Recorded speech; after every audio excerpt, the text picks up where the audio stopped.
Hi, welcome to an Easy Trader Update. This is Kim speaking on Thursday the 24th of October.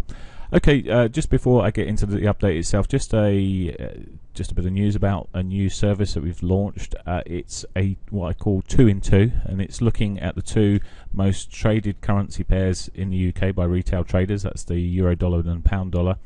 And it's literally looking at them, a quick 2-minute review in the mornings. Now, this particular little service, it's not going to be sent out by email. I'll just blog it, I'll tweet it.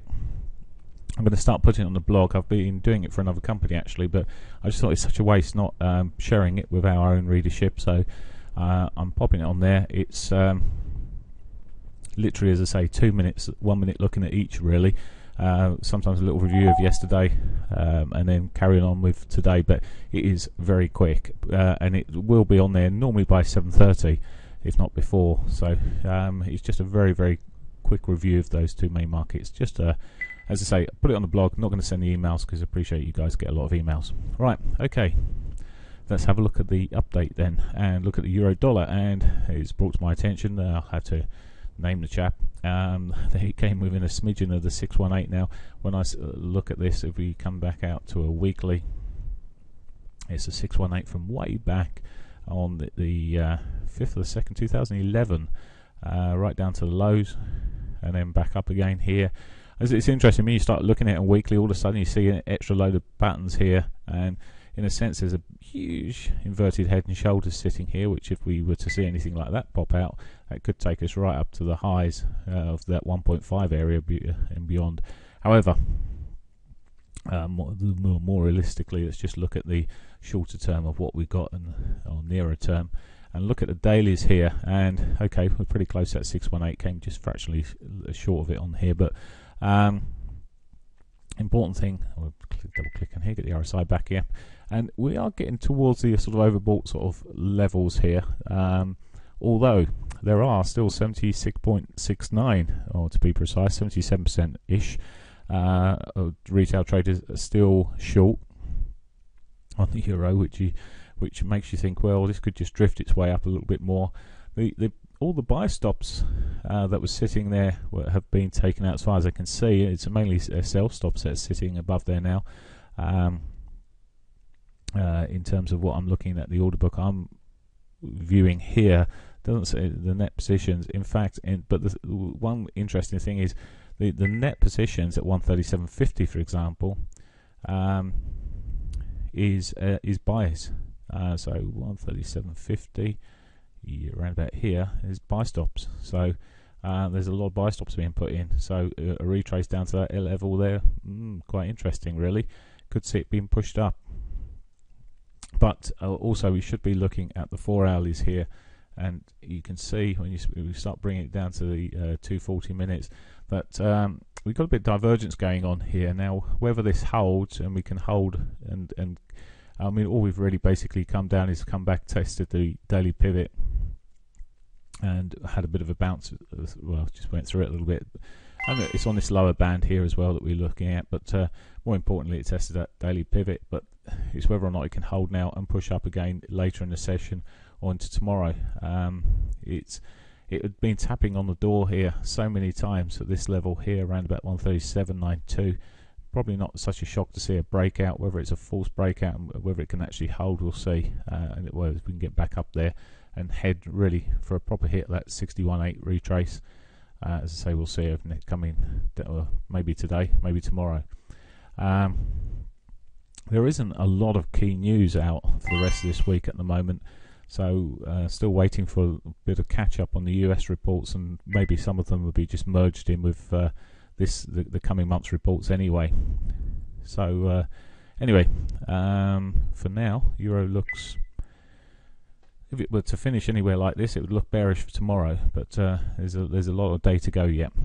Looking at cable, cable yesterday ran into its double tops and rolled over. It managed to stay pretty much inside and it didn't close out the lows of the prior day, so it's really a little bit bearishy looking. We could still see a sell-off. It's pulled back this morning once again. We're looking at the 4-hour time frame here, The important thing looking in the short term here is whether it starts breaking down below yesterday's lows. If it starts doing that, well then we're probably on for a further sell-off. The interesting thing again with this though is that the amount of shorts, it's still 72% short positions. You just think, well, as long as it's as high as that, it may just be held up. What I'm really looking at here though is if it does start breaking down, it has got some support in the near term on that 4 hourly 50, which may provide a bit of support going forward. Okay, let's come back to dailies and switch us back to and look at the dollar yen. Now the dollar yen over this period, is just clear these previous trend line out here. The dollar yen's been pretty stagnant in real terms relative to the others. We retested yesterday back into the 200 MA, and it's holding so far. There was talk that people were buying into the yen as it's a bit more safer than the US dollar. I did point out to someone that if the dollar was weak and the bonds were to go, the Japanese are one of the biggest holders of the bonds, so it wouldn't reflect too well on its currency anyway. But for now, they are on targets for some of their inflation targets, etc. So there is some good, reasonable for good fundamentals. Now yesterday, if I just click on this and make it a bit bigger, maybe. Yesterday, you can just see here we put a pivot swing in, a bearish pivot swing. If we were to see the break of yesterday's lows, well, we could come back and test the lows of the early October there, and maybe even the August lows. But certainly, it's not too far away from those early month lows. If we see a continuation, often these pivot swings do run quite nicely and give us some decent moves. Okay, it's just run that down to a 4 hourly, so we can just don't know why I'm clicking on that one, making it awkward for myself, but you can see here bear flag sort of territory. This is just a breakdown of those lows there. Any sort of strength within the yen, it could come off some more. Actually, one thing I hadn't measured here, and it's just worth a quick measure as I'm talking to you, recording this, is the